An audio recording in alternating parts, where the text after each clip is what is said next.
Today at Google, we're delighted to welcome Rebecca Kantar. Rebecca is the founder of Imbellus, which is a company that is reinventing the way we think about human potential. Rebecca attended Harvard College, but dropped out at 19 to pursue her career, and has been especially passionate about thinking about education in the US and how it pertains to the future of work. So without any further ado, we're very excited to have Rebecca. She's working on huge projects at such a young age, and we are delighted to have her. So please join me in welcoming to Google, Rebecca Kantar. Thank you.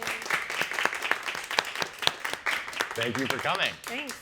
So I'd love it if you could start by just telling us about Imbellus, start with a high level. Yeah, so at a high level, I have been on a quest to figure out how we can move beyond measuring how humans think based on multiple choice tests. So if you think about the education system, change has always flowed from the top down. Our colleges set standards that become college admission standards. Many of you are familiar with tests like the SAT, the ACT, the SAT subject test, the AP test. There's a huge litany of these exams. And they're only able to look at our ability to answer really set questions that have very clear mandates and very clear answers, and both right and wrong answers. So when you think about that as kind of a constraining medium for how you can get at people's processing, how they develop ideas, how they make decisions, it's a really limiting factor. Imbellus is working on building a new age of assessments that are able to look at how you think instead of just what you know. So moving beyond multiple choice and rote memorization, content-based understanding of assessment towards an era of, can we observe every piece of your cognition, every step in your processing, not just that end choice. Gotcha. And so what was it that made you decide to focus on standardized tests? Yeah, so thinking about the education system, if you kind of dive into the education reform movement, there's a lot of change in K through 7, new elementary schools or middle schools. There's a lot less change in high school. And it's really where the rubber meets the road. If people are orienting their high schools towards getting kids into good colleges, and those high schools don't actually prepare kids for college admissions tests, it makes it very hard for those high schools to be well regarded long term. So when you think about how you impact change, particularly at the high school level, you've got to take on high school curriculum.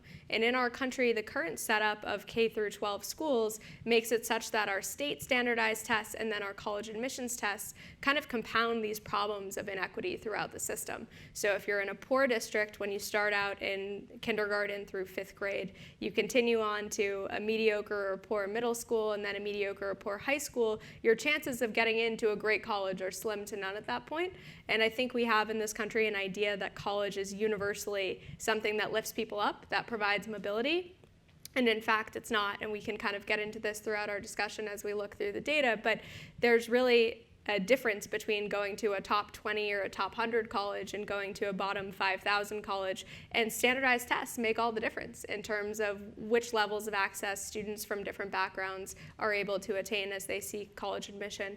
So thinking about these tests as a key lever until you fix this kind of one line of code of how we measure how people think, instead of measuring how much stuff they've learned, really important to alleviating the pressure on high schools to teach in a broad content mastery based way, as in how many subjects can you take and how well can you do in all those subjects, to instead focus on how many skills and abilities and core concepts can you internalize and how can you use those across a broad variety of applications that are relevant not just to school, not just to college, but to work and to life.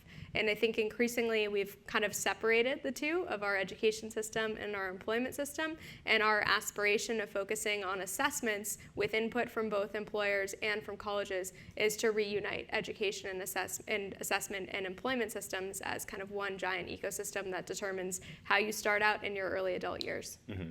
So how can Imbellus play a role in changing the education system? Sure. So maybe we can put the slides up here, but we have a focus on simulation-based assessments that evaluate how people think instead of what they know. And just to make that kind of tangible for folks so you have an idea, since our product is very visual, we have this natural world ecosystem. It's a 3D virtual environment where people deal with scenarios that look totally different, perhaps a group of animals who are sick with a disease as opposed to something you do on the job, like writing an email to your product manager.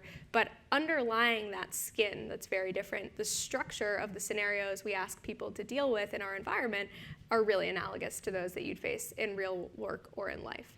So our idea is by understanding how people make decisions in this environment, how they develop ideas, how they process information, we can translate every click, every almost click, every timestamp into inferences that have much better and more significant implications in the future of work and where things are going, as opposed to just relying on what we've done for the last 100 years or so in assessment, which is saying, hey, you've known more about the subject, and therefore critical thinking must kind of sort of be going on behind the scenes. We actually see that critical thinking happening in a very raw, unfiltered way, just with different subject matter material. But that difference is what we call far transfer, meaning if we see you do it in this environment that's really abstract, the idea is you should be able to apply those skills across many other different environments. And the benefit to kind of getting at skills in that way is you allow high schools to maybe, if they're based in Tennessee, focus on teaching subject matter that's very different than high schools that are based in Pasadena or based in Boston. So you're able to move away from just can you plow through 180 days of a textbook and towards project-based learning or application-based learning or flipped classrooms. There's a whole variety of different solutions that kind of try and inculcate deeper skills as opposed to more content. But to date, none of our tests have reflected that curricular progress as such. So Imbellus you could think of as this one line of code that if we can change how people are tested primarily between high school and college and employment, perhaps we can change the way the high school operating system runs. Mm-hmm. So let's contrast that then with the old model. So how did standardized testing become what it is? Yeah, so most people aren't super familiar with kind of the history of standardized testing. So just to back up, the SAT, which many of us know and love or know and hate depending on your experience, the SAT used to be called the Standardized Aptitude Test, and it was actually a derivative of the IQ test, which came about in the early 1900s, around 1906. And the IQ test then was the basis for the Army Alpha test used in World War I. So we went from measuring mental retardation with the IQ test to measuring soldiers for fitness in World War I, to then the same general group of psychometricians and learning scientists working on this first instantiation of the SAT at the bequest of some of our elite colleges. So the elite colleges in the US at the turn of the 20th century had created something called the Committee of 10. And the Committee of 10 was focused on standardizing high school curriculum so that no matter where you grew up, you'd have a relatively similar path of preparation for entering the job market, usually as a factory assembly line worker, or in some cases as a manager or as a judge or as a doctor, any of the careers that at that time really were served by the elite colleges that were available for a tiny fraction of the population. So the SAT kind of originated from that ground for the elite colleges to be able to suss out, who was fit for that aristocratic lifestyle and who was fit to be an assembly line worker. And from there, throughout the 1930s and 1950s, you had this huge swell, more and more students wanting to go to college, more families expecting it as an attainable end goal for their children. And the SAT had to kind of adapt. So the College Board released the SAT and then the SAT subject tests, many of which are still around today. People usually take 2 or 3 if they're applying to a top college. And then in the 1950s, really the major change that kind of started the trickle-down effect that we experience today was the ACT and the AP exams. So the ACT came on the scene in 1959 with a promise of measuring information taught in high school as opposed to critical thinking or aptitude. I want to be careful of this word of aptitude. People think of it as inherent or intrinsic skills and abilities, as opposed to what it really stood for at the time, which I believe to be much more analogous with what was your ceiling, and trying to figure out how much theoretically could you process, could you understand. So the ACT shifted the focus away from any questions around aptitude or critical thinking to just measuring how well did kids absorb what their schools taught. Really important change in the trajectory of standardized testing, because the APs then came along to kind of reinforce that trend and say, well, maybe we can get much more predictive results about who will do well in college if we focus not just on measuring math or English, but on measuring every other subject too. So today we have over 39 AP tests, 20 SAT subject tests, and those tests kind of became the tail wagging the dog of our entire education system. So instead of curriculum being shaped by employers or by the government, increasingly at high school, we have curriculum being shaped by the tests that are required for college admissions. So that's kind of how the history is played out until now. So how do you know, say, Imbellus shifts to a model that's more about how you think than what you know? How do you know that that's really a better way of testing than current methods? So as we think about what should an assessment be like, there are a few requirements for this day and age that are table stakes, right? One is we need to try and undo the compounding inequality that this litany of exams that we've had for the last 100 years have installed in our system. The reason these exams tend to perpetuate inequality is, as we all know, if you take an SAT or ACT prep course, if you take a set of AP prep courses, if your school has more resources to throw at teaching to higher level, more rigorous courses like APs, it tends to follow that students in those schools or in those test prep courses do better on the exams. And to the College Board and ACT's credit, they've done a lot to democratize access to exam preparation, but you can't undo 12 years of bad public education with 12 months of exam prep. So the first requirement for a new assessment should be, how do you make something that's not gameable? Right? That can't be easily cheated, that can't be prepared for in 12 hours, because really the point of introducing new assessments should be to shape 12 years of public education. So when you think about that as kind of the first requirement, from there the question becomes, well, how do you make something that's more generalizable, that gets at these skills, instead of getting at specific stuff that might be more sensitive to the inequities of one school versus another, one child's background versus another. So we focus on how do we build environments that are, again, abstract, such that the nature of skills can shine through, even if kids learned how to use those skills through a broad variety of life experiences or school experiences. The next question is, if you're going to deploy something in a computer-based environment, how do you prevent people from cheating and hacking, right? Especially if you're going to deploy things remotely, which right now, part of the limiting factor of an SAT or ACT or SAT2 or AP type experience is you have to physically come into an exam location. Your parent has to be able to drive you there. You have to apply for a fee waiver if you can't afford the fees online. There's a lot of friction to coming and doing an exam. Ideally, we get to a place where even if it's monitored remotely, we're able to deploy at a library or at a study hall or maybe even someday at your home. And that necessitates your exam being different enough from my exam such that you can't be messaging me after about what you did and what worked and what didn't work. So we think about, how do you achieve remote deployment by having unique versions of your assessment for every person every time. And then finally, there's an underlying question for assessment of the century, which is really the core of why work with employers at this point for us, which is what skills are relevant. What should we be testing? If we were to redo the SAT from first principles, what content should be in there, right? What skills do people really need? So we stepped back and said, okay, if you kind of go along the general thesis of what the education system has believed to date of problem solving, critical thinking, analytical reasoning skills being important, the question becomes, how do you define those skills for the modern work-life environment of this century? And so we've said, maybe we want to go out and observe skills that are happening at companies where they're at the bleeding edge of kind of current work environment, bleeding into the future of work environment, somewhere like Google, as it might pertain to a skill like creativity, and really get a chance to observe how people at that place leverage that skill. And you're not just looking at, what do they make or what do they do? You're looking at how do they think, and then trying to translate that to an assessment. So when we think about our efficacy long term, our goal is not just to predict your first year GPA in college, because there's a disconnect for many, many colleges between what success in college might look like compared to what success in life might look like. But instead, our goal is to be able to show that if we say someone's capable of critical thinking and creativity, if they then enter a career that involves critical thinking and creativity, can they remain gainfully employed? Can they deal with daily life situations that involve those skills, and how do the choices they make impact over the long term their life status and their ability to succeed? So those are kind of the longer term metrics that we're going after to decide if our assessment is truly better than what's there now.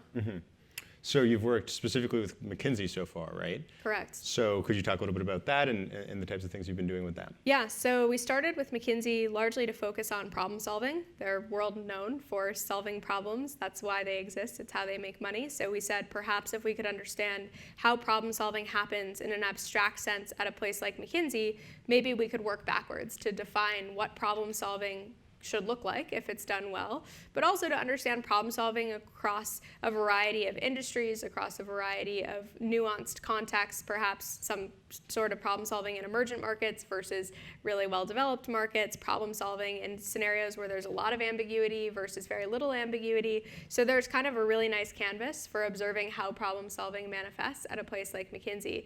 And our goal together is to develop this problem solving assessment that can kind of live at the top of their recruiting funnel, and to then bring all the data that we get from working with employers like McKenzie back to top colleges in the US who have forever controlled the standards that we set for college admissions. So if we can make the case to a place like Harvard that we've been testing 60 or 70% of their graduating seniors, now you have a powerful body of data. And that's really the only way, I think, to ever challenge the traditional status quo players in assessment. Mm-hmm.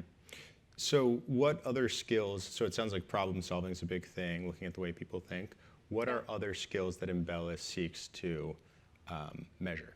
So I like this quote just because it kind of brings it to life, but Bill Deresiewicz, who's a famous author, has a book called Excellent Sheep, The Miseducation of American Elite. And I like to think about it as, what does it take to produce more than just mere mortal sheep, right? And if we think about this idea that everyone's training for jobs that we know are soon to be obsolete due to automation, how do we think about the universe of human skills that really differentiate humans from machines? And for us, those are skills like problem solving, like critical thinking, like abstract connections, everything that we've kind of talked about so far. But they're also skills like integrity and like collaboration, which obviously comes up in every workplace now. So we're focused on how do we broaden beyond just the traditional cognitive skills, how do we go beyond something like what the AP tests measure and really get at the layers of human intelligence that continue to differentiate us from machines. And just to kind of underscore, why that's so important, even if you're a fan of content mastery, and don't get me wrong, I think we need both kind of understanding that everyone can do basic math, that everyone can read, that everyone can write. But even if you're a fan in theory of teaching to so many subjects, the problem is our kids attain horrible results. So if you actually take a look at, this is a nice mapping from the College Board's data on AP performance, most students score between a 2 and a 3 out of 5, which doesn't sound so bad until you realize that in order to get a 5, you're only talking about getting 50 to 70% of the possible points. So a 2 or a 3, if we're generous with our scaling of the College Board's rating system, might be somewhere like 20 to 40% of the possible points. So we're spending so much time over-indexing on skills like working memory and like processing speed and basic critical thinking that are absolutely necessary to the world of employment now, and we're absolutely building assessments to kind of get at the core of those challenges as well. But they're in no way defining a new ceiling. They're just setting a floor that ultimately is too low for too many students. And long term, kind of when you think about the evolution of tests over the last 100 years or so, this is just a snapshot since the 1990s, you can see that APs exactly testing this kind of rote processing, memorization, basic critical thinking, these have exploded at a faster rate than any of our other college admissions tests. So our goal is to think about, okay, if we're coming in to replace this ecosystem of SAT, ACT, AP exams, how do we go beyond just the cognitive skills that everyone knows that we've already been testing in schools and have tried to test for a long time, to the skills that purely differentiate human intelligence? I think creativity and imagination are kind of amongst the most important and earliest of those skills that we're going to take on that are markedly different than what traditional assessments used in the educational context try and get at. Mm-hmm. And why do you think the traditional testing methodologies have discounted these areas or evolved in a way where they didn't incorporate those into the picture? I think the main reason you've seen the traditional players of really the College Board, ETS, and ACT stay around for a while and have such a stronghold on this market is, one, because it's really hard to to disrupt their distribution. So as soon as schools and parents and colleges all coalesce around one market of AP, SAT, ACT, very hard to change those standards, but that's true in any other market where standards are set as well. But beyond that, turns out that cognitive assessment and assessment of anything that's a latent trait that I can't directly observe you doing and say, oh, here's how good your coding results were, for example, that would be much less latent, much less difficult to get at. But I can't open up your brain and say, oh, there was problem solving, I saw it right there, right? I have to infer based on some evidence stream that you're either capable at a high level of problem solving for some environment or context in which you'd want to use it or not. And doing that is just really hard. We haven't had the technology until quite recently to be able to pull apart in non-black box ML models this idea of how your every click or timestamp or mouse movement in our environment maps to one of these high-level skills like critical thinking. We haven't been able to diagnose all of those behaviors and then trace them in a really understandable, explainable, and defensible way, which is important when you talk about assessment. And we also haven't been able to untangle when a solution like a simulation-based or a game-based assessment isn't working, when you don't see great distributions, when everyone fails or everyone passes on some of your questions or tasks, we haven't been able to figure out where things go wrong. So unpacking, was it a UI problem? Was it an art problem? Was it a language problem? Was it an underlying assessment problem? Also really hard. So I think that keeps the barrier to entry in this space of trying to move beyond pen and paper, multiple choice, keeps the barrier to entry very high. And when you think about the added complexity of regulatory environments and some of what the government tries to do around coupling huge initiatives such as Race to the Top or No Child Left Behind or the Common Core standards with assessments that try and do those major policy initiatives justice, you kind of witness the inability of the modern players in the market to really meet the demands. Because how do you test life skills in multiple choice tests? You can't. Right? I could ask you a million kind of self-reflective questions about yourself, but those aren't always going to be really indicative of what you're truly like in a high-stakes context because something's on the line, which means you have incentive to kind of say something perhaps a little bit different than what's true. So when you think about this ecosystem of so many schools, so much distribution, coupled with it's really hard to move to technology because you never know when things go wrong or how they're going wrong, and it's really hard to deal with all the data that comes out. Finally, that it's really expensive. You have a lot of inertia in the system keeping it the way it is and very little reason to try and pursue building new assessments from first principles. Mm-hmm. And that's the key reason why there's sort of so when we're talking about the shortcomings of the current model, I think it's something that I've known. You're kind of articulating it in a better way, but what's really preventing people from trying to fix it in the way that sort of like you're doing? Is it mostly just the entrenched system is so in place and it's hard to crack and change things? Yeah, I'd say, all the points I've just made around government regulation coupled with expense, coupled with market dynamics, all of these things coalesce to make it hard. But past that, there's this broken link and infrastructure in our system where folks haven't really done a bottoms-up analysis of what jobs now and jobs in the future are going to require in terms of skills. So one of the hardest questions to answer is like, what should you be measuring? And how do you know what good looks like? And we haven't done this kind of generalized analysis, not under the lens of chemistry and what problem solving looks like in chemistry or under the lens of what good math looks like. We haven't done this kind of analysis of what does critical thinking mean? What kinds of critical thinking do people need to be capable of? What does creativity mean? What kinds of creativity do people need to be capable of? No one has done this linking of employment back to education for 100 years. So when you go and try and research, okay, let's build a creativity assessment, well, good luck.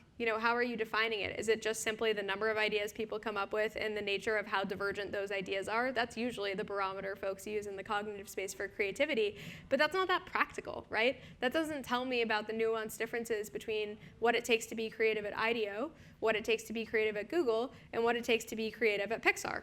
All three places require creativity, but how do we know? How do we describe the differences in those places, and what do their distributions look like in terms of the data? So I think the final barrier to really preventing folks from going after cognitive assessment in this high stakes environment is you have to be predictive of whatever you're trying to assess. So if you have no correlation between what you say people are like and then how they do on a job or in school, your tests aren't going to be around for a long time, which means you have to do this hard work of figuring out what's relevant to that job or to that person's performance in school or whatever context. And that's a huge undertaking as well. It's a lot of chugging along, doing observation, doing research, experimenting, and spending years just patiently getting to the answer of what better assessment requires.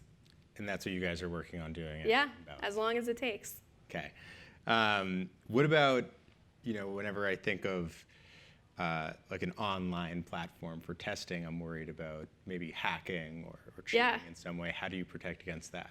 Yeah, so thinking about, if you're building an assessment, whether it's around collaborative problem solving or creativity, and you have something that's game-like, people always have an incentive to try and beat the game, right? I mean, this is a known problem for all sorts of massive multi-online player worlds and games. The key difference between an MMO game and somewhere like Imbellus is it's fine for humans to create all the variants between one version of World of Warcraft when you sit down to it one day and the next version the next day, because you're not trying to hold some threshold understanding of what everyone started as when they entered World of Warcraft. You're just trying to understand how they do in that point of time and keep them in a flow state. But for us, it's critically important that I understand the starting state of your assessment and the starting state of my assessment. That means yours can't be wildly harder and mine can't be wildly easier, or it wouldn't be fair. It also means that since I have no understanding of what you're like cognitively until you come into the assessment and start performing, and I don't have an understanding of what anyone else is like cognitively before they come into the assessment and start performing, we've got to start you at the same place so that we can watch your progress in an apples-to-apples way. So not only from a fairness perspective, but from a measurement perspective, it's key that the assessments be similar enough that I can call them comparable, but then different enough, not caused by humans, because if it's all caused by humans, your state could end up being way harder than mine and we could lose control of the system, but controlled by our system itself. So when you think about cheating and hacking and gaming, the challenge clearly becomes, how do you keep content fresh? How do you keep everything new every time for every person, but also predictable on our side? Because if it's not predictable on our side, we don't know if it was you who actually stumbled and had a hard time with a problem, or if it was someone else who created that variance for you. So we can't rely on lots of people playing at once to cause any differences in our platform. Instead, we use AI to basically generate new versions of our scenarios that are similar enough that they are considered equivalent as assessments, but different enough such that if you went online and wrote down, on some post everything you thought you did and why you thought it was right or wrong, someone else took those notes and then tried to use them in their scenario, everything has to look different and feel different enough that it's of no utility. So to make this practical, let's think about a scenario where a group of animals is sick with a disease and the disease is spreading. It's your job as the user in our assessment to figure out how the disease is spreading, which disease it is, which animals are being impacted, how the group dynamics or the herd dynamics are feeding into that equation, and to then develop a solution, try it out, see how well it works, adapt as the simulation gives you feedback. Now, yours could be happening in the desert with camels. Mine could be happening in the mountains with mountain goats. All of the properties driving which disease, how it's spreading, everything has to be emergent. So your environment is totally different than my environment, and how things unfold are therefore going to be different, meaning our optimal solutions are going to be different. Now, beyond just the solution state, we're also looking at every click, every timestamp, how you do the processing in that environment. So you could think of it like chess. Maybe someone memorizes some openings on chess and they execute those, but that's a little different than the person who sees 12 moves ahead and is executing a careful strategy of distracting you in one region of the board so that they can take advantage of your dislocated attention in another region of the board. So when you think about that as an analogy, our goal is to build an assessment that even if you've seen some YouTube videos online, doesn't meaningfully impact your odds at actually doing well in the environment. And just to back up with one thing that I don't think we've hit, the reason we choose the natural world is largely because we have such a rich context for creating this kind of anti-cheating variance. If I were to use an office setting, because there are so many strict ties of reality and so many expectations that if you grew up in one country or one city versus another, you might hold, it's very hard for us to create the same level of variance in a procedural or an AI-based solution if we're using people writing memos to their product managers. factors. Suddenly, this possibility space becomes really constrained, and it's very difficult to kind of generate this rich set of property or data-driven environments that can constantly unfold in new ways. So that's why you'll notice a lot of our assessments have plants, animals, the weather as the primary actors, and it's your job to cope with all of the emergent consequences from those drivers. Mm-hmm. Do you anticipate that people who in the past have done well in the ACT, SAT will do well on Imbellus's tests?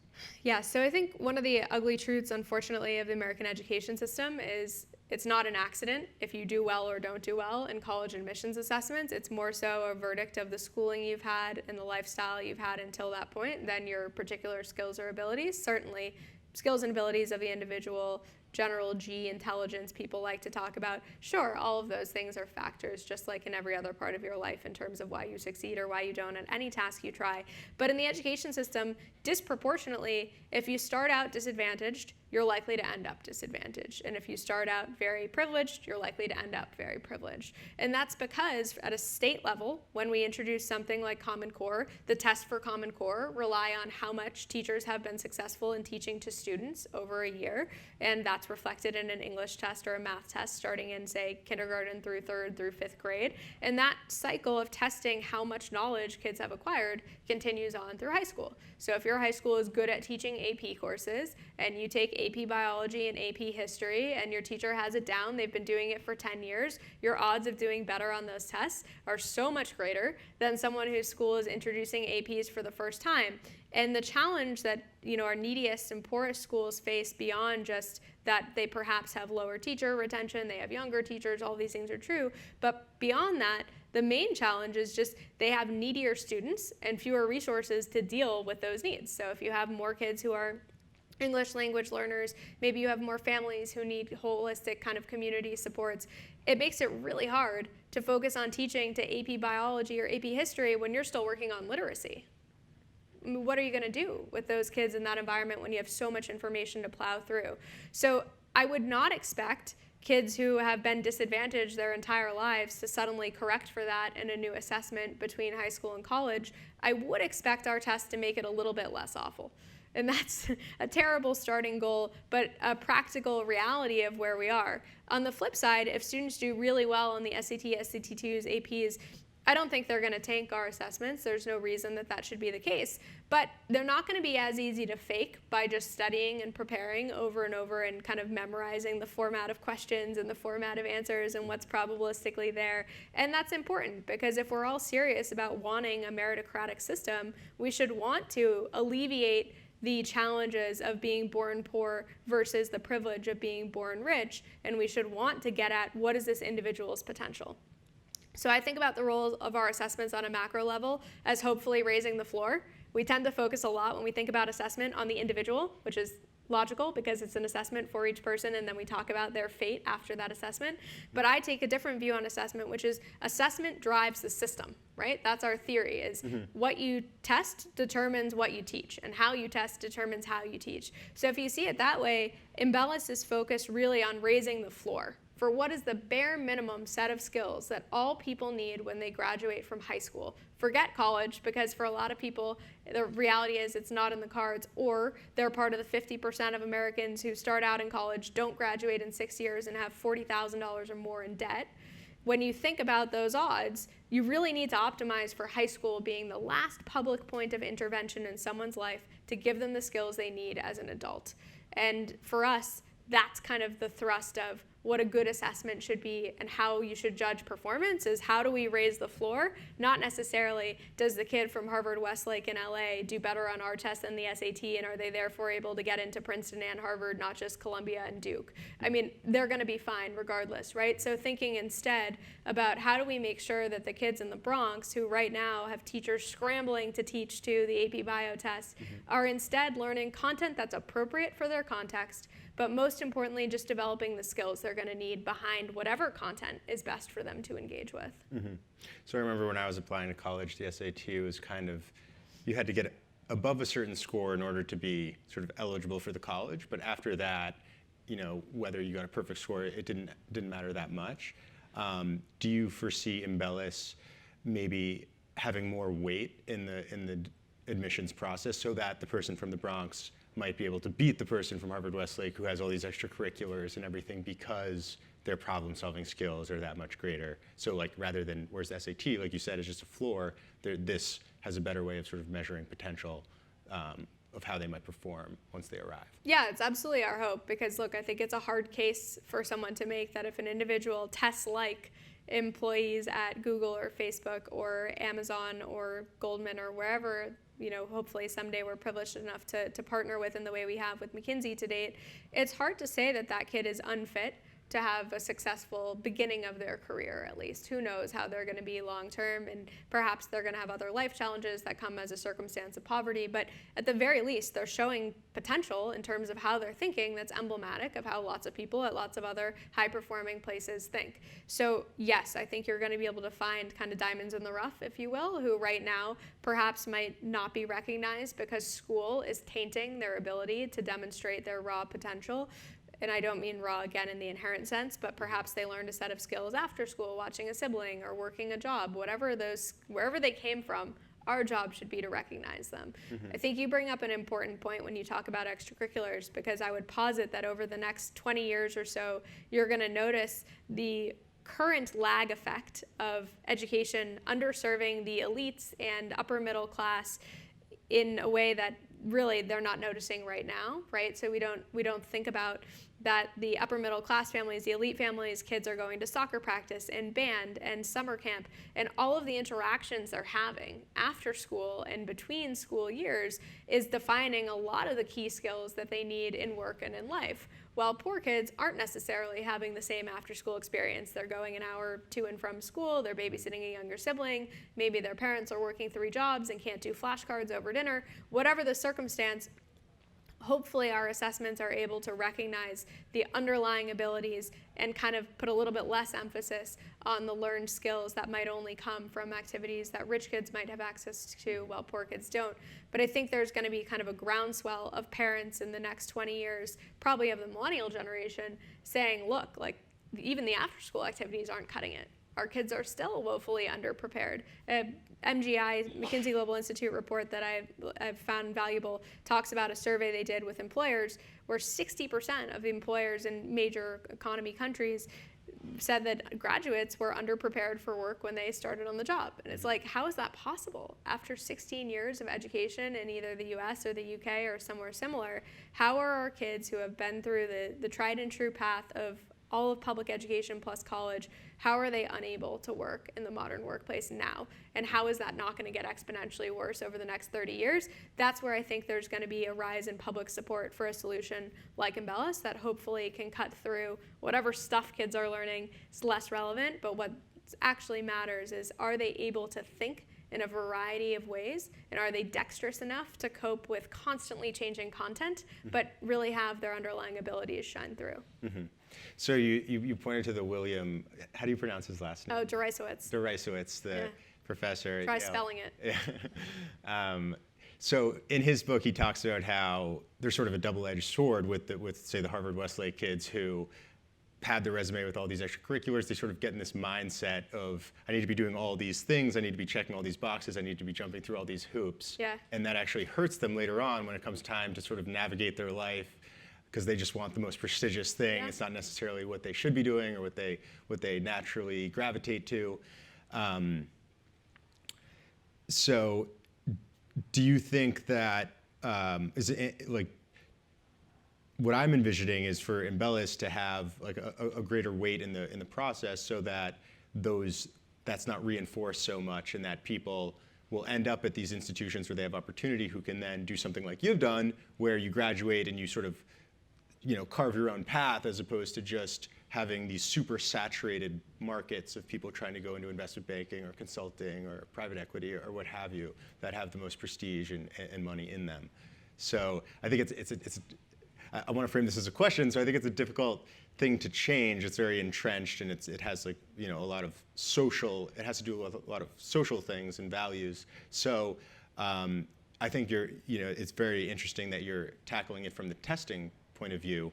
But I'm curious. It seems like it's sort of the social value system that sort of has contributed to make things this way. So how do you think about that and approaching that? Yeah, absolutely. I think education in our country exists primarily now to serve social status. So undoubtedly, it would not be acceptable for you to go to Harvard, graduate, become a plumber, and make $200,000 a year. It's a ridiculous idea because it's not seen as a prestigious career track when you could go to Goldman or Bain and do the same thing. So thinking about the seismic shift that would have to happen in this country to embrace that, in fact, college isn't the only endpoint for education, and there's been a growing movement towards community college or vocational schools, but unfortunately, this is kind of race to the top data from Obama's Balanced Scorecard initiative. When you think about the litany of schools that exist to serve perhaps things different than the four-year liberal arts education, a lot of them are total scams. The average salary coming out of those schools is $27,000.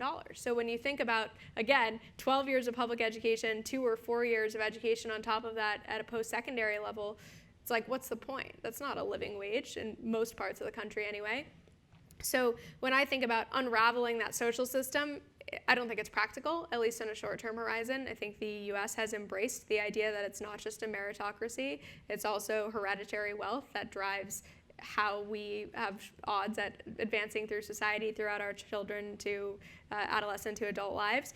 But what I do think is more practical is to actually use that inertia to our advantage. So I think it's becoming less one size fits all if you're not in the top 10% in terms of what you might do after graduating from high school.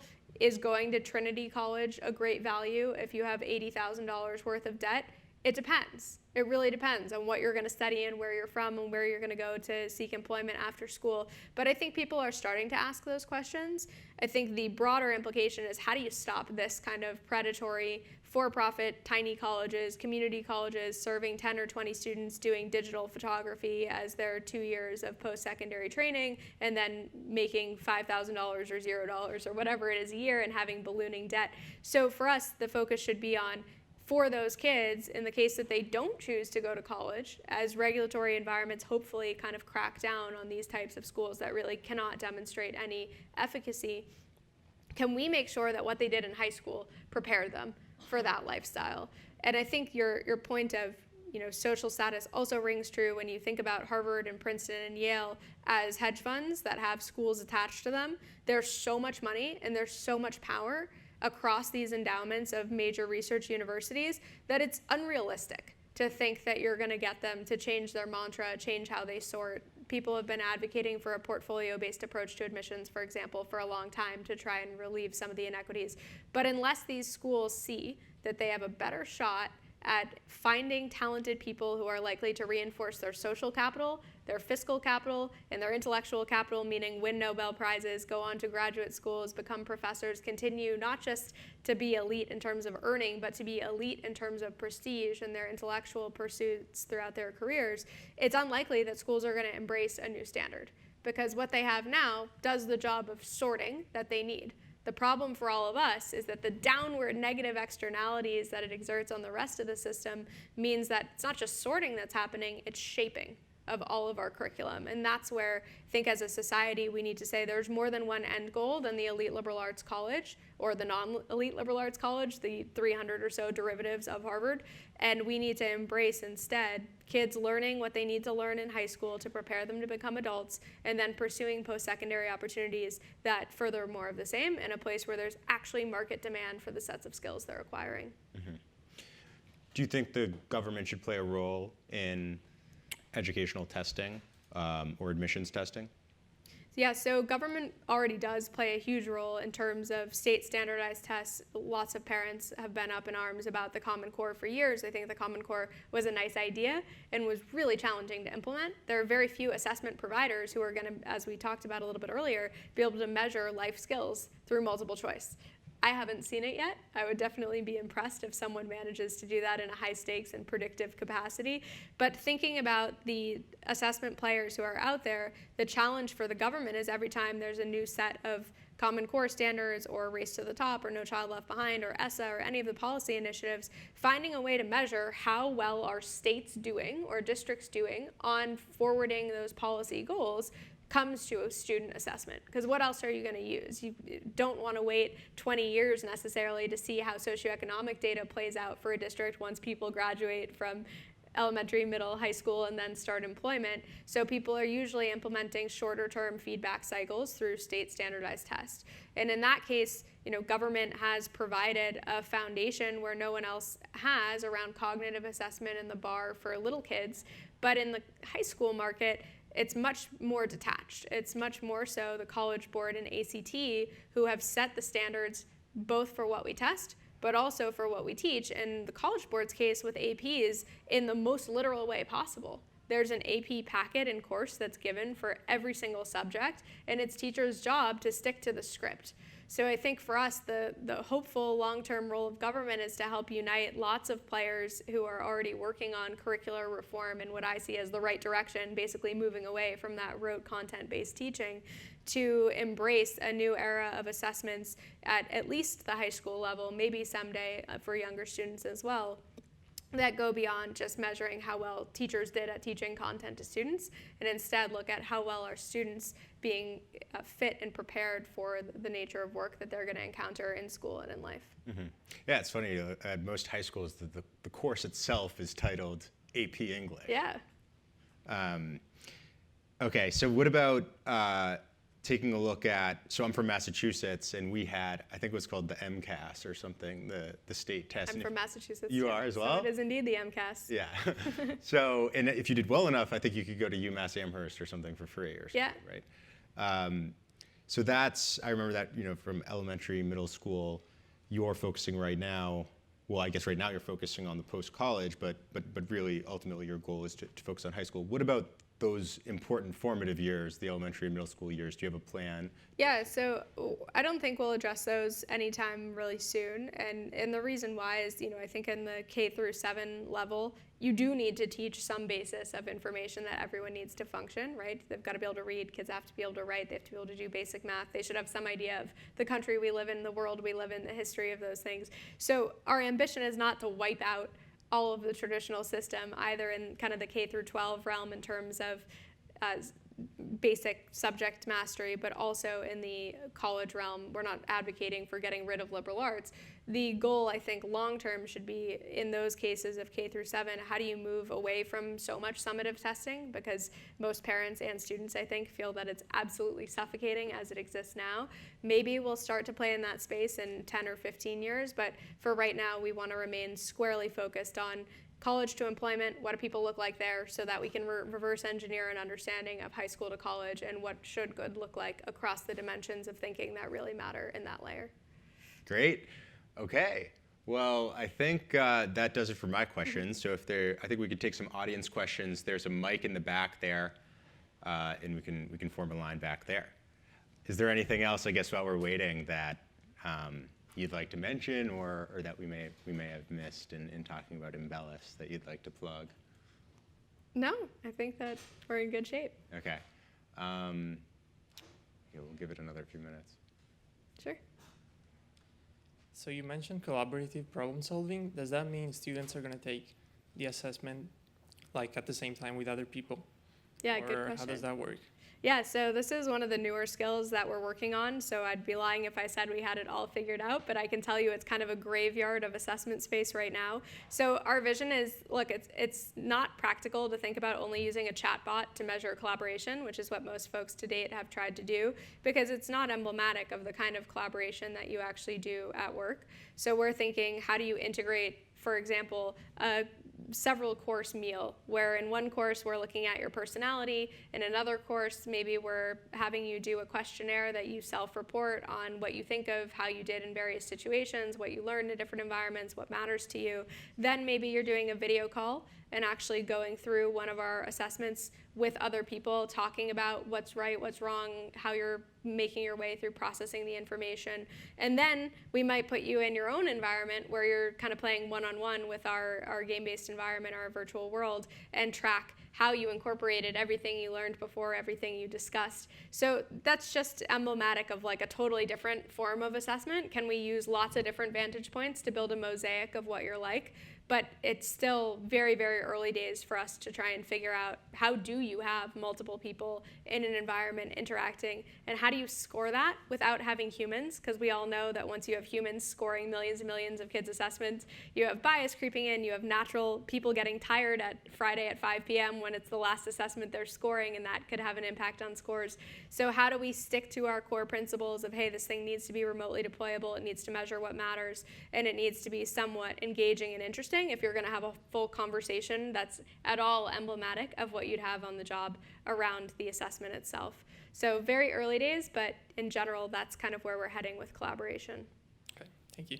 Yeah, I have one final question, I think. Sure. Or do you have one as well? Okay. Well, in the meantime, I'll ask this one. So Sure. So I think about like people who prepare for, say, the McKenzie interview, right? Yeah. Where it's a problem-solving question. If you do enough of those brain teaser type questions, you start to get a knack for it, Yeah. right? So are you looking at how people can be conditioned to the Imbellus test and trying to control for, basically make it so that they cannot be conditioned and improve? Or is it more of a situation where the time and energy and effort it takes to get from the nothing state to the prepared state is less, so that people who don't have the leisure time to prepare like they do now for the SAT aren't at some disproportionate advantage? Yeah, so I would actually flip it to say the goal should be that it takes many, many years to prepare, as in you can't do it last minute. That is definitely the ambition. And in the many years of preparation, it's not that you need to sit in our world and play through the same task, just as you could get better at something like chess, not just by playing chess, but by learning to do abstract theoretical reasoning and to memorize different patterns. Same idea here. So what we're trying to do is force schools to embrace teaching to the underlying sets of problems that involve a lot of ambiguity, where you have to define the problem statement and pursue different solutions, and you maybe don't know if a solution is perfect or not. You have to respond to feedback that you get. We want you to practice those kinds of environments and getting comfortable with, say, problem solving in those environments, but not practice directly in our assessment. So we will publish a few of our tasks online, and people can get used to the UI, get used to the game mechanics, get used to how the world works, but not such that you can sit there and play for 50 hours. Not the goal. Because I don't think anyone really defends that the system should work that way, that you should be able to prepare overnight. That's not the intention of tests that are supposed to reflect how well you've done in high school or your aptitude for college and life, depending on which way you see these tests kind of playing out. So for us, that's the underlying driver of, can we make things challenging enough such that maybe you learn broad brushstrokes, the kinds of context you're going to encounter, but you can't memorize specifics. And spending more time trying to do that versus focusing on just developing a set of experiences and skills across your life and your high school years would be futile. Think about us as not necessarily being industry specific or firm specific in terms of assessments, but being skill specific. So if we were deploying an assessment at Disney Pixar, for example, and we wanted to measure creativity, because that doesn't have any overlap, or maybe it has some, but limited overlap with some of the skills that we've been focused on to date around problem solving, we would go out and study what does it take to be successful in those types of environments and what kinds of skills are critical, and then build assessments that are best fit for getting at those skills. But right now, we are still in a phase of building the overall library of all the assessments we would ever want to have, as opposed to just deploying the same ones over and over. But there's definitely a degree, just like of any other assessments company, there's a degree of generalizability and reusability of both the assessments and the underlying skills. So problem solving might be similar at McKenzie as it would be in an environment like medical school. We have to just go ahead and look at what are the roles and what are the jobs and what are the tasks that people are doing. That should inform the reusability of how we deploy various assessments in different contexts.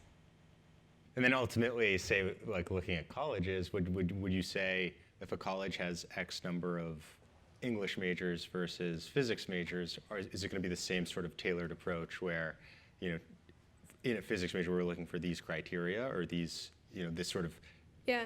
It's a good question. I think it will somewhat depend on how colleges want to work with us in the future. My guess is there's always going to be demand for a very one-size-fits-all, generic, standardized test that goes between high school and college simply because of the imbalance between the number of applicants, hundreds of thousands, versus the number of spots at any of the elite colleges, and certainly in mass, all of them together. So I don't think you're ever going to move away from wanting to test critical thinking, standardized, in some sense that everyone agrees, yeah, these questions or tasks are emblematic of that, but perhaps there are add-ons that, one university that has more of an engineering focus, say somewhere like Olin College, where people are doing very application-based learning, maybe what they're looking for is slightly different from a place like WashU, which is slightly different from University of Florida. Right, so starting to learn about what their students are like, what it takes to be successful there, and tailoring, I think might happen in the future, but probably after there's a more standardized unit of problem solving, critical thinking, creativity, collaboration, whatever we can jam in there and kind of convince people are necessary for the future of work. Great, well, thank you, Rebecca. Thank you everyone for coming. Thank you. Take care. One more round of applause.